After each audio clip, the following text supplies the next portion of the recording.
while those from Senegal and other countries, their various countries. He also 9 of them are male, 1 female, and 2 male, and the nationality involved are 6 Senegalese, 12 Gambians, and 2 Guineans.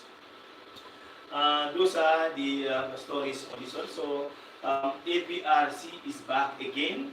That is in the recent flashing of its muscles ahead of the next year's presidential election. The former ruling APRC loyal to the parliamentarian speaker Fagalato Manjata on Saturday stake a huge road to 2026.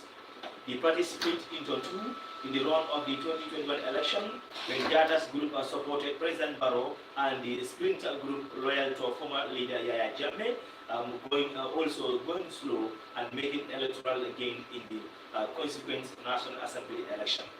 Since then, the two sides have not agreed on anything, but late they have been vigorously calling for a reunification.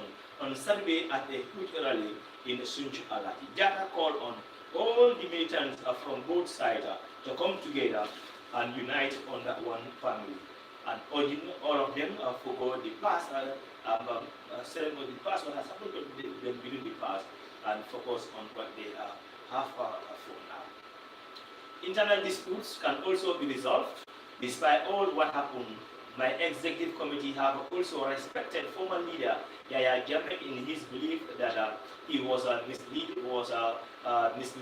about the political realities in the Gambia.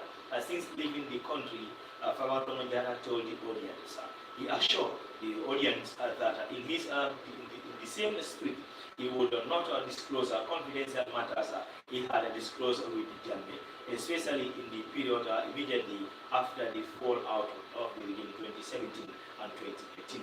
When our people were arrested and some lost their life during a protest, Mr. Jata concluded that thanking APRC militants for the massive turnout recorded and the warm welcome they received at the rally.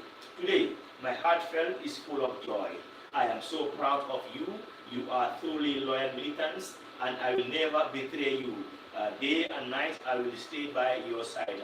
We will continue organizing short rallies and begins biggest one still to come. We are sure we will do more rallies planned and efforts reunification, intensifying APRC is hoping to remain powerful status ahead of the election, and we can address the ever continuation affairs with whether to continue with Barrow or not. So what disputes as anything could happen.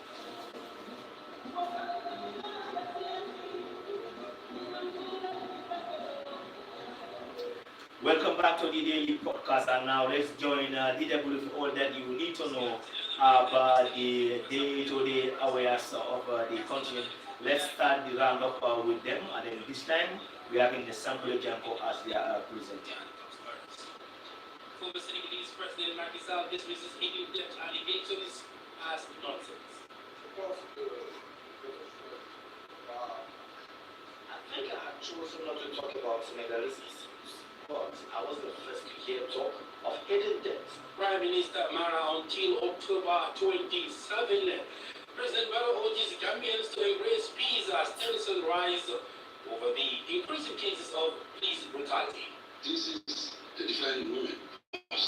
We must renew our commitment to peaceful engagement and lawful expression. The right to protest peacefully is a cornerstone of our democracy, protected by our constitution and respected by this government. And the Nigerian government declares October 1 a public holiday in commemoration of its 65th anniversary. Please stay tuned for details of these stories and more. West Africa, democracy is you speaking.